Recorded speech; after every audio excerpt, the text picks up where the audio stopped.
Hello student, इससे पहले का हम लास्ट वीडियो में पढ़ चुके हैं और ये सेकंड आता है on the basis of origin. उसके बेस पर हमको क्या करना है, नेचुरल रिसोर्सेज को डिवाइड करना है। तो पहला हो गया बायोटिक और दूसरा हो गया अबायोटिक। बायोटिक रिसोर्सेज में अगर हम देखें तो वो सारी लिविंग थिंग्स जो है इंक्लूड करता है अपने आप में, और अबायोटिक रिसोर्सेज को देखें तो सभी नॉन लिविंग थिंग्स इसमें इंक्लूड होती हैं। फॉर एग्जांपल प्लांट और animal as a resources work करते हैं हमारे लिए, और ये किस में आएंगे, बायोटिक रिसोर्सेज में आएंगे। जबकि अबायोटिक में आएगा आपका रॉक, सॉइल और मिनरल्स। इसके बाद है on the basis of renewability, यानी कितने टाइम में नेचुरल रिसोर्स क्या होते हैं, रिन्यूएबल हो जाते हैं, वापस से बन जाते हैं। तो एक तो हो गया रिन्यूएबल रिसोर्स और दूसरा हो गया नॉन रिन्यूएबल। ठीक है, रिन्यूएबल रिसोर्सेज क्या हैं, दोज विच कैन रिन्यूड और replenished quickly are called renewable resources. ठीक है, they are also inexhaustible resources. देखो ऐसे रिसोर्सेज जो बहुत जल्दी से रिन्यूड हो जाते हैं या रिप्लेनिश हो जाते हैं अपनी जगह पर, उनको हम रिन्यूएबल रिसोर्सेज कहते हैं। जैसे कि सोलर और विंड एनर्जी। भाई ऐसा तो है नहीं कि आप धूप को जो है ख़त्म कर दोगे या फिर हवा को ख़त्म कर दोगे, है ना। तो इनके द्वारा अगर कोई एनर्जी आप ले रहे हैं, सोलर प्लांट है तो उससे सोलर एनर्जी के ज़रिए ही उसका यूज़ हो रहा है। तो ये कैसे रिसोर्सेज हैं, रिन्यूएबल रिसोर्सेज हैं जो जल्दी ख़त्म नहीं होते हैं। नॉन रिन्यूएबल क्या होता है, इनका एक लिमिटेड स्टॉक होता है और एक बार एग्जॉस्ट होने के बाद हज़ारों साल लग जाते हैं इनको रिप्लेनिश या रिन्यूड होने में। इस तरीके के जो रिसोर्सेज होते हैं उन्हें नॉन रिन्यूएबल रिसोर्सेज कहा जाता है, और इनको एडजस्टेबल रिसोर्सेज भी कहा जाता है। जैसे कि कोयला है, पेट्रोलियम है, नेचुरल गैस है।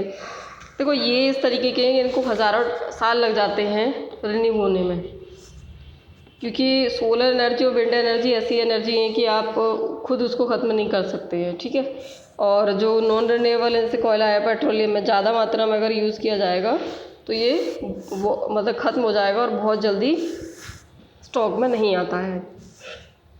ये चीज़ें क्लियर हो गई। उसके बाद आता है on the basis of distribution. अगर हम डिस्ट्रीब्यूशन के बेस पर देखें तो नेचुरल रिसोर्सेज को डिवाइड किया जा सकता है यूबिक्वियस रिसोर्सेज और लोकलाइज्ड रिसोर्सेज।